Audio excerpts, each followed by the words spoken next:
Oh, morning, sir. What are you doing? Get this thing out of my way. I'm sorry, sir. This is closed. Closed? How can it be closed? We're redecorating. What kind of nonsense is this? Oh, we're just trying to brighten up our lives, sir. We had many complaints that the latrines lacked any sort of aesthetic quality whatsoever, and it's essential that we show the Koreans democratic plumbing in action.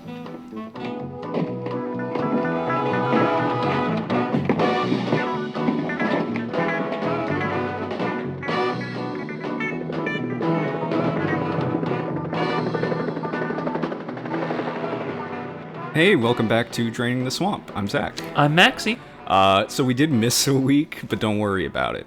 Here's what you need to know. Everything's broken. Mm-hmm. And everything needs fixing. I've never felt closer to my boys at the 4077 than standing in 90-degree heat trying to fix a damn TV, doing TV surgery. Mm-hmm. And then hurling because you are on new medication. And... Well, yes, there was all that. Let me tell you, the only difference between fixing a TV and doing surgery on a TV and doing surgery on a body is that when you're doing surgery on a body, there's nothing you can touch that will kill the guy and you. I suppose that's usually true, but what if you get hepatitis? Well, judging from these episodes... You can get hepatitis just by being in the same room as somebody. Yeah. But yeah, what else broke this week? You know what? While I was setting up stuff for us to record this whole week, I was like, oh, it's probably going to be stuffy here in the studio, my bedroom. It's gonna be stuffy in here, and I'm trying to figure out a way to block out the fan noise if we want to have the fan on so we don't die. Good point. That broke today, too. Anyway. I'm excited to just talk about some MASH. I agree. Even if we watched these episodes 2 weeks ago, and they're a little hazy. Listen, that's why we take notes. Yeah, and I take great ones. Do you want to read us a little sampling? So what I wrote the first episode we watched was audio kind of scuffed. Just because I remember the audio being kind of scuffed, you know? Mm-hmm. Yeah, see, I've seen your notes, and you write down, plot points and, breaks to remember what happened, and I'm just writing down shit like Frank attempting to have a character. Well, you're the color commentator. If you can call me that. My first note of the first episode we're talking about today, Season 1, Episode 10, I Hate a Mystery, is... all caps. Ho-Jon is still here. Why are Ho-Jon and Oliver here? And then I have a little arrow going from that says, it's like a prank. It's like they're fucking with us, even though we are 50 years in the future. They knew. So yeah, in this episode, Henry has a fish, Radar has his teddy bear, and Ho-Jon is still here. Serving them martinis at the beginning. He's still just their errand boy. Let this man free. Listen, he tries to liberate himself in this episode and see how well it goes. Yeah, so...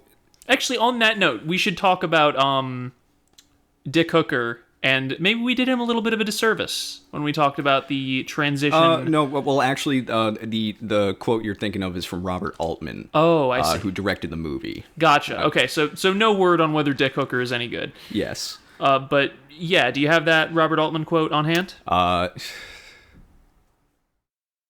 Well, let me just snap my fingers and do an edit. All right, so the quote is... I didn't like the series because that series was, to me, the opposite of my main reason for making this film.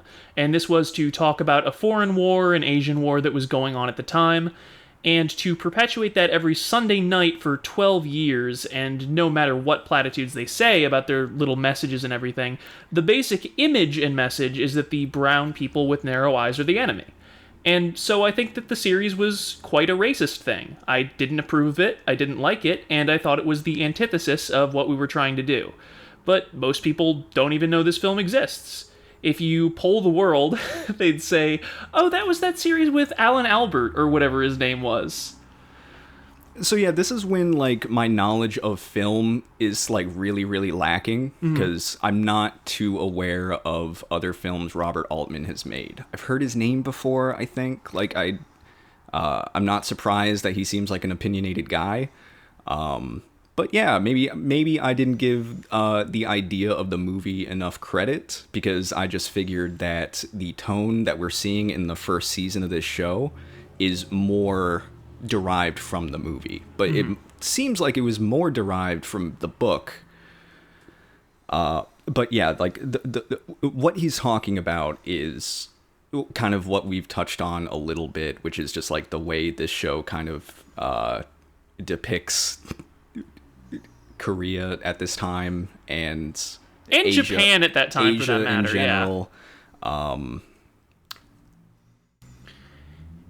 What was I gonna say? It strikes me as a portrayal that is not without sympathy, but it's definitely very clumsy. Yes. And I think it's sometimes actively counterproductive.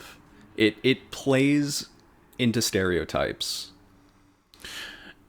Now, do you mention this perhaps in relation to the episode we're about to discuss, where the Asian sidekick turns out to be engaged in some shady double dealing on the side? And has, like, 7 siblings. Off-screen, who we don't need to worry about. Yeah. They're just a plot device. It's fine. Oops. So, yeah, how does this episode actually open? Like, because I know the first kind of inciting incident of the episode. From what I recall, it opens on the boys playing poker in the swamp. As they do. Mm-hmm. Oh, yeah, and then, like, Frank notices, like, the frame on his mother's picture is missing. Yeah, and he starts freaking out because he's a mama's boy. He does at this point... I mean, I'd be pissed, too, because that's, like, such a specific thing to steal. Yeah. From there, we just sort of go through a bunch of stuff that's been stolen. Houlihan has had her brushes taken. Henry had his like girlfriend's first ever fish that she caught stuffed, and I guess he was giving her fishing gear as a gift, but the box is empty. So yeah, various thefts are happening all over camp, and people are agitated about it. First evidence that Henry has fished at all. He's been wearing this hat the whole time. But now we know. Now we know that he actually does it. No, he doesn't. She caught the fish. Okay, well, presumably they fished together.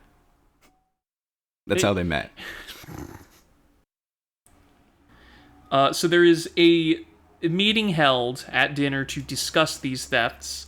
Oh yeah, by the way, no, before we get to that part, there's a part where Trapper he does like a horny Frankenstein thing? Yeah, the way they shoot it, it's like an old horror movie where someone comes in as just their hands and you can't see the rest of their body and they're creeping up on someone and then they hug them and it's like, oh, it's fine, but like...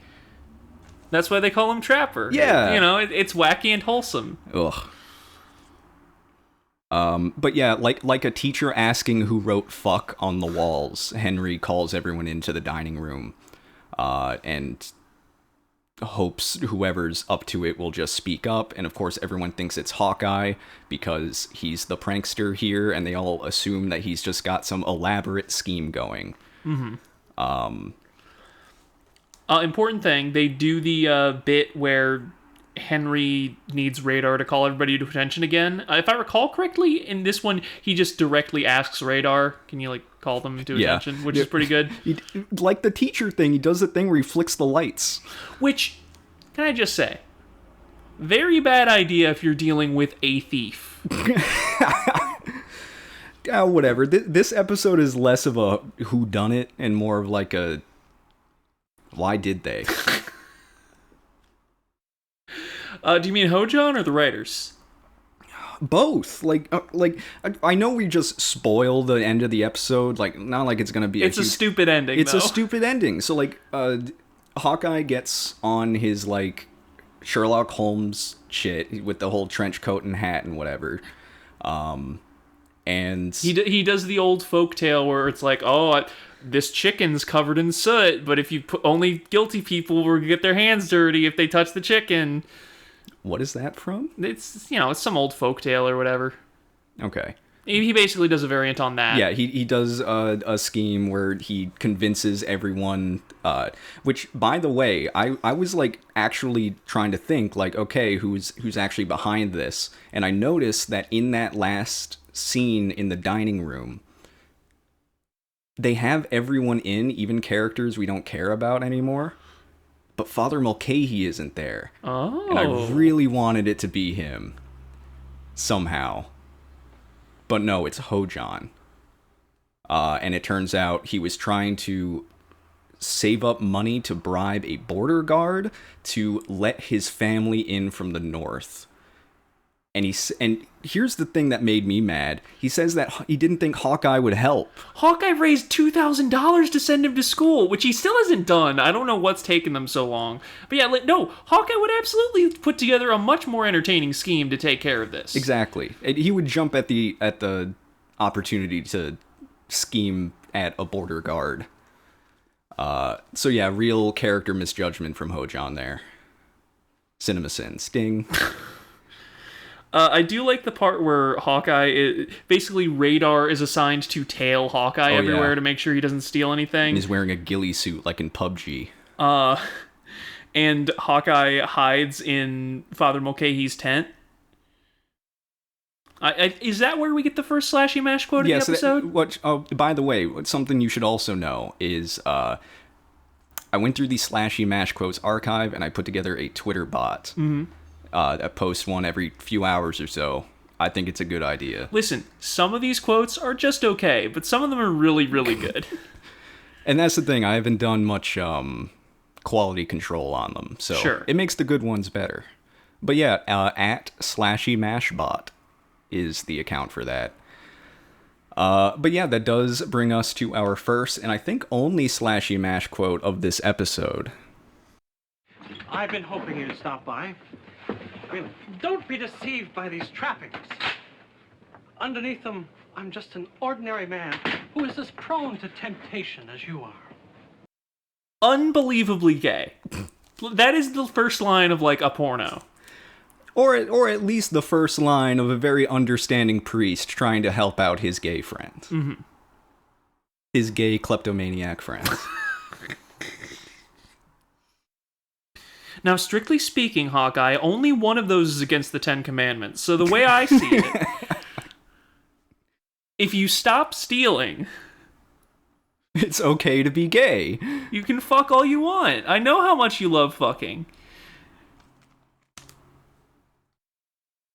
I'll tell you what I do enjoy about this episode is once Hawkeye's whole like plan to bait out and reveal the thief is underway, he does lean way into like the detective act, like I've gathered you all here today because one of you is the true thief. Hawkeye seems like the kind of person who loves playing a bit, so you two would get along. Hawkeye would be great at a tabletop RPG. That is actually very true. So yeah, that's that episode. Weird one, man. There's too much to unpack with Ho-Jon. I feel like we've unpacked all of it, like, in the past, like, 10 minutes or so, or at least, some of it. That's the thing. Like, on the one level, there's a fair amount to unpack, but also, there's not enough of him here to, like, get too deep into it, you know? Yeah, that's why it's disappointing, because he seems like such a flat character that they're continuing to, like, give airtime, but like not any actual development to. Yeah. And then he just turns out to be the bad guy of this episode. Should have been Father Mulcahy. Should have been somehow teaching everyone a very shitty lesson. And that's why stealing is wrong. Father, we weren't stealing until you did it. Do you want to talk about Season 1, Episode 11, Germ Warfare? Do we have to? Oh, you didn't like this one? It's not that I didn't like it, it's just that I feel like they were, like, drunk when they wrote it. Like, it's just a little incoherence. Yeah, I know what you mean. In this episode, Hawkeye and Trapper steal Frank's blood. Mm-hmm. Hawkeye and Trapper steal Frank's piss. And no one knows how hepatitis works. yeah, maybe that's how it was in the 50s. Maybe they hadn't figured it out yet. But it's historically accurate. Back in the 50s, they were like using leeches and shit, right? And balancing out humors. We still use leeches. I know we use leeches for certain specific practices where bloodletting is required, but like... And when your humors are out of whack. Exactly. Are you more phlegmatic or sanguine, would you say? You know I'm melancholic. I'm very choleric myself. You're hot-blooded. Take it from me. So we open with Frank checking on some patients, and he actually notices that one of the people that the MASH unit is working on is actually a North Korean prisoner of war. And because he's just like a real... Which, first of all, I thought this is going to be what the episode was going to focus on. Seems like it maybe should. Seems like, you know, a rich vein. Yeah, exactly. Like, okay, what do we do with this injured man who we have to treat, but is technically a belligerent of the other side, and every asshole in the camp is going to be, like, on that. So, like, Frank is already the guy saying, like, well, we're going to send him to a POW camp. And so they take him into the swamp? Yeah, so the specific exchange is Frank is talking about how there are only so many beds in the surgical tent. And there's actually a pretty good one-liner here where I believe it's Hawkeye says, yeah, tell that to the guys at the front. Yeah. So basically, Henry is on Frank's side, especially because the patient specifically needs AB negative blood. And eventually, the agreement that everyone comes to is they can treat this POW, but he doesn't want him occupying one of the surgical beds, so Hawkeye and Trapper are just going to, like, wheel him into the swamp and nurse him back to health there. Well, there's more room in there now that Oliver's disappeared. Well, he returned to his home planet. You say that, and I say that in 2 to 3 episodes... He'll just show up again. He's gonna show up again, and I'm gonna get mad because they still haven't figured out what to do with him. And they never will. I don't know why you keep hoping they will, because... No, it's not even that I hope they will. It's not that I expect they will. It's just like, every time he shows up, I remember that they aren't, and it's like, just give up. You're not trying. Just stop pretending. So yeah, like, kind of, there's that one... North Korean issue, and then there's the other issue of, like, what is the morality of stealing blood? Well, if you're stealing it from a guy who sucks. Stealing a racist's blood is okay. But what if you put the racist blood into the guy and, like... It gets him sick. No, I was gonna say it makes him... he gets internalized racism. Like there's a psychic image... That's where it's internalized, in the blood. Exactly. It gets in your bloodstream. So yeah. I think lead poisoning does that. Well, bad news. He probably has that too, on account of the bullets. So here in my notes I have Radar brings mystery file. I don't remember what the context of that is. Well, I also have a Radar note that I don't remember anything about. Radar's big eater trait. I think I've noticed that Radar just, like, eats in, like, most scenes he's in, and I'm waiting for that to be, like, forgotten about, because I don't remember that being a thing for him. Hey, autistic king. I'm always eating. I'm autistic. I feel a commonality. Is that how we're reading Radar? I feel like it is very difficult to read Radar O'Reilly as neurotypical. Like, he has just kind of like a way about him, and he's, like, very meticulous to the point that he can, like, predict what his boss is going to ask before he asks it. Very fixated on his job and his duty. But also, he engages in pursuits that might be read as childish if you're uncharitable, like the comic books and whatnot, which I believe we've started to see by now. Yeah, and like the last episode, the thing that he had stolen was his teddy, which is like a recurring item for him. I think we can reasonably say Radar O'Reilly is on the spectrum. Okay, I accept this. So yeah, I guess he brings him a mystery file. Anyway, the important thing is the prisoner of war, who I believe is named Pi, he needs a blood transfusion. And they figure out, well, we don't have any, of the blood supply for medical stuff to go around, but We have Frank. Frank is a match. Frank can donate.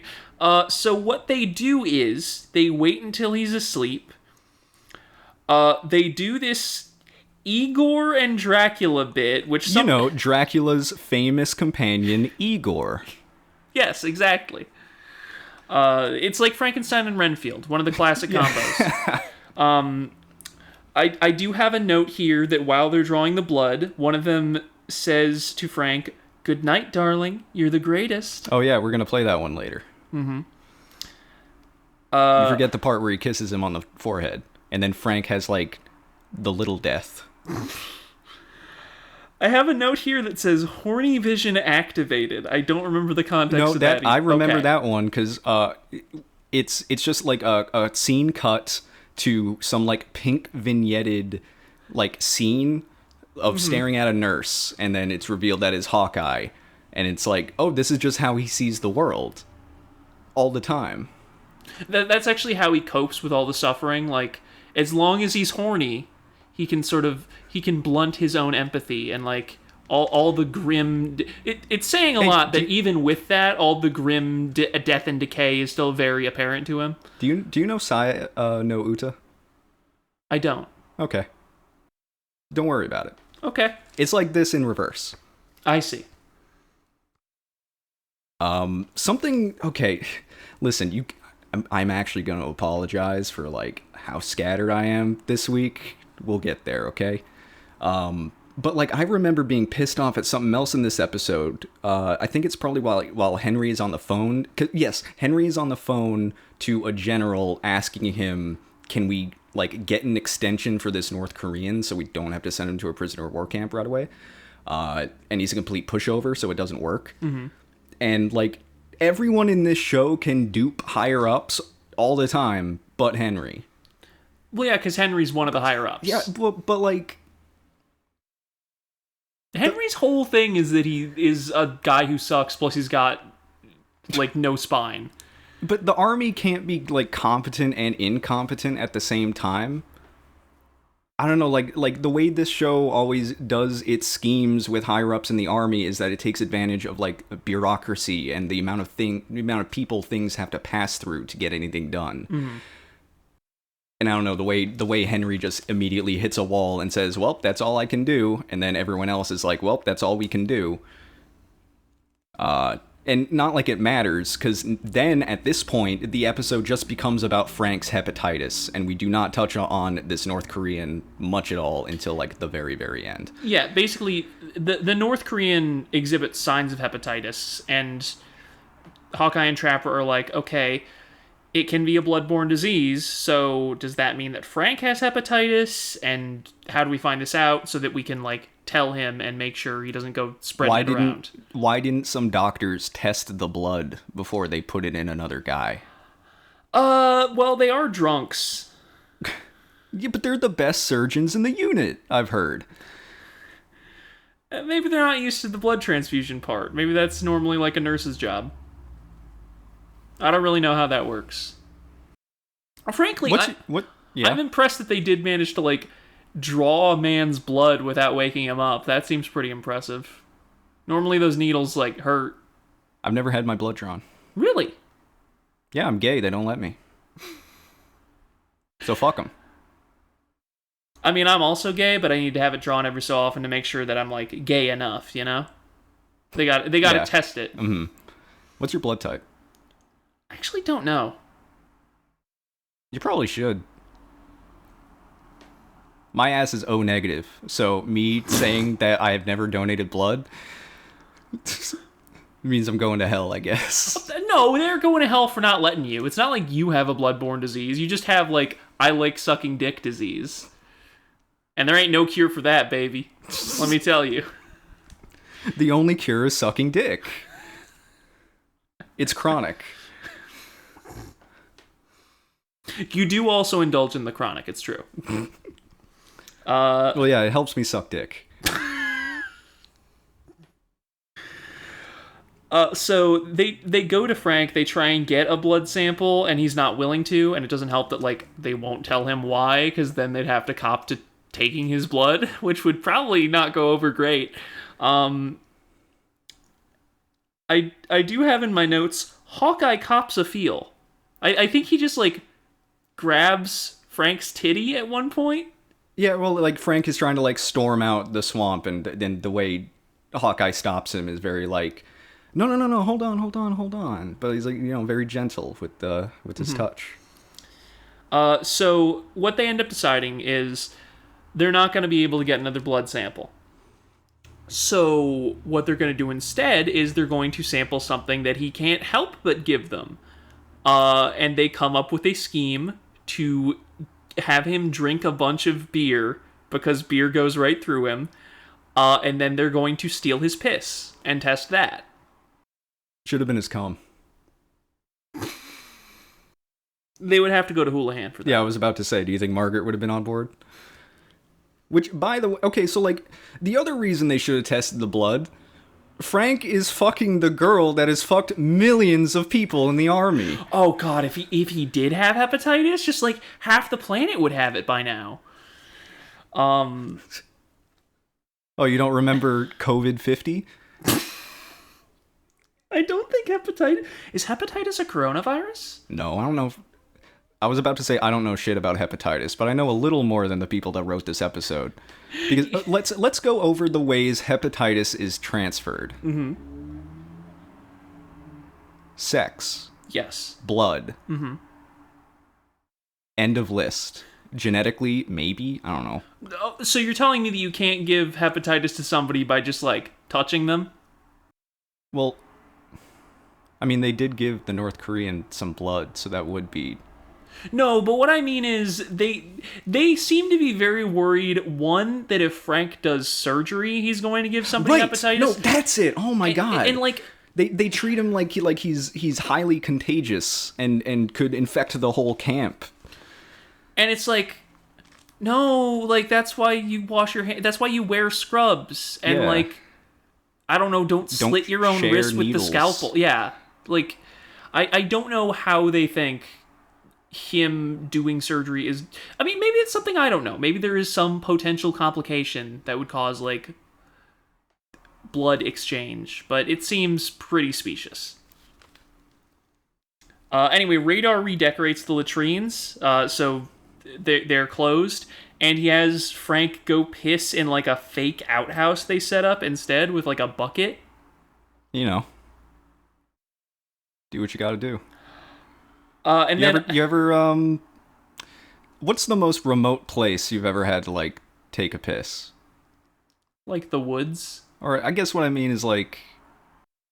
You're asking, like, the most awful toilet I have engineered.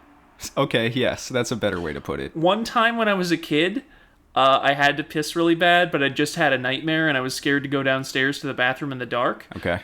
So I had a wastebasket, and I just pissed in that. Okay.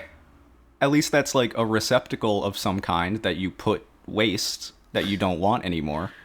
That's true. Generally not, like, liquid waste. It can handle it.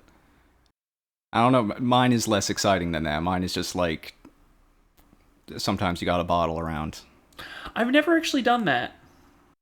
Whenever I was on, like, a long car trip, I would just be like, Mom, I have to piss. Dad, I have to piss. And they'd be like, okay, we'll pull over, and you can just, like, go off into the woods for a little bit and just come back.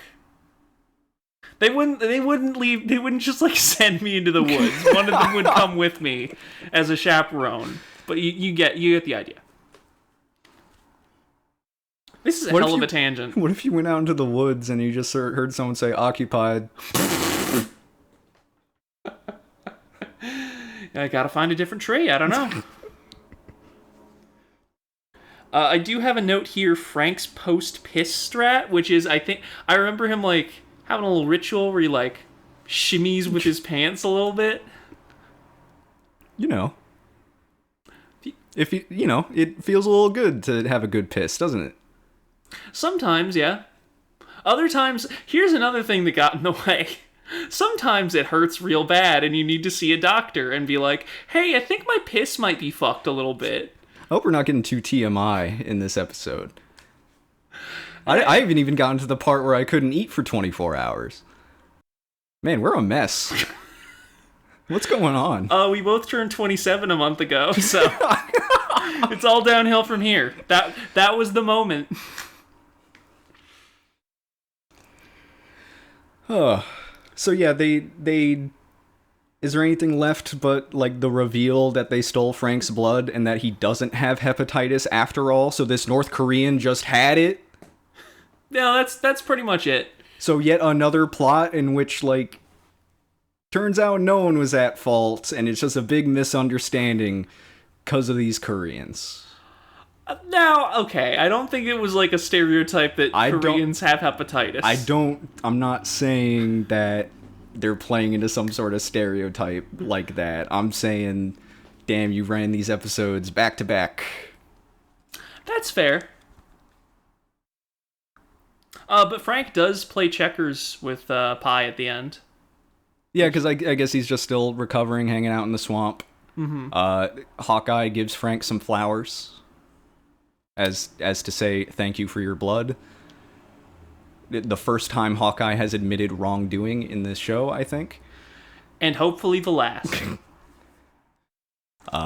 So yeah, let's get to the last 3 Slashy MASH quotes. Mm-hmm. Attention, all MASH personnel.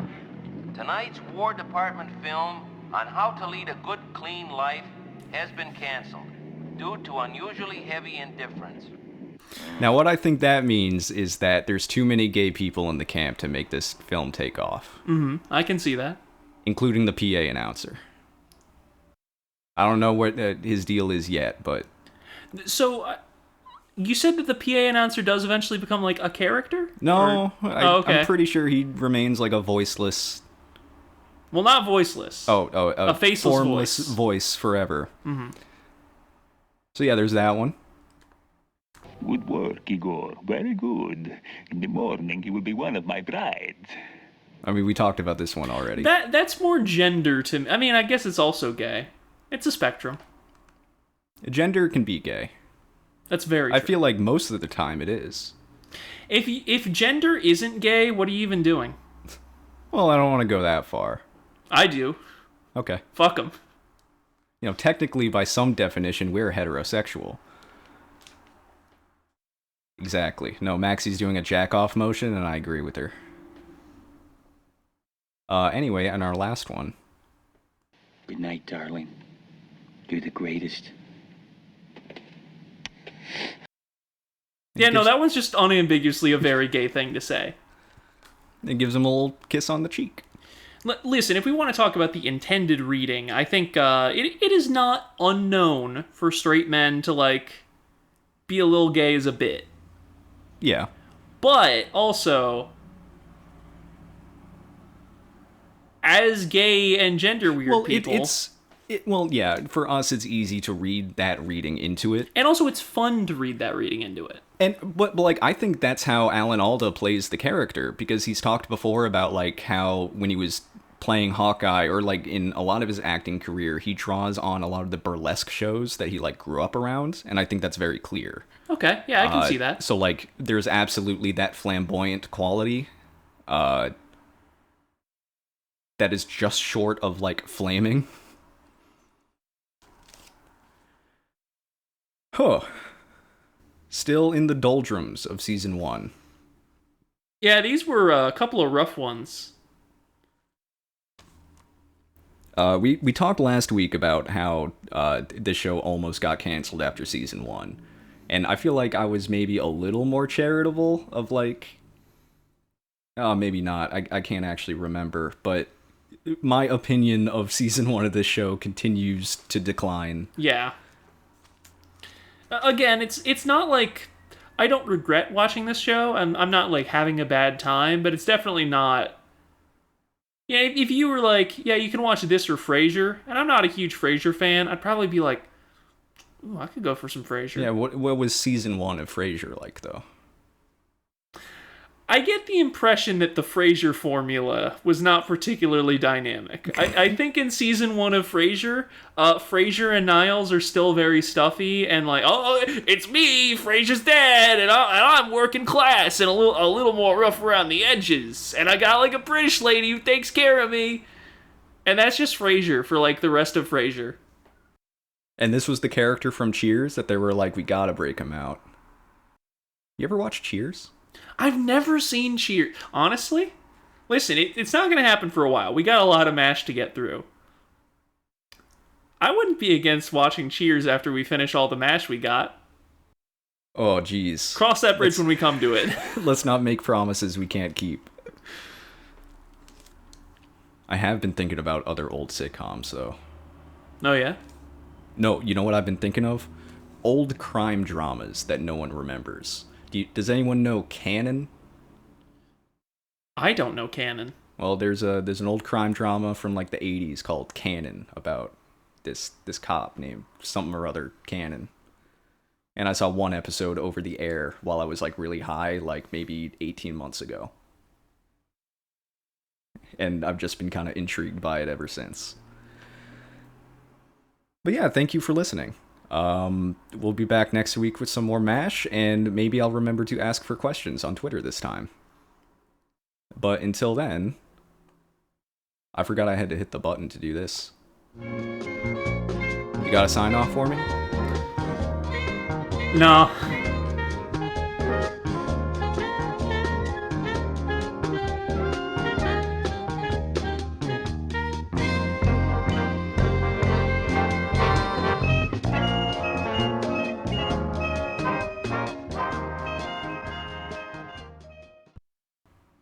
Man, that was a mess. Don't keep that part in.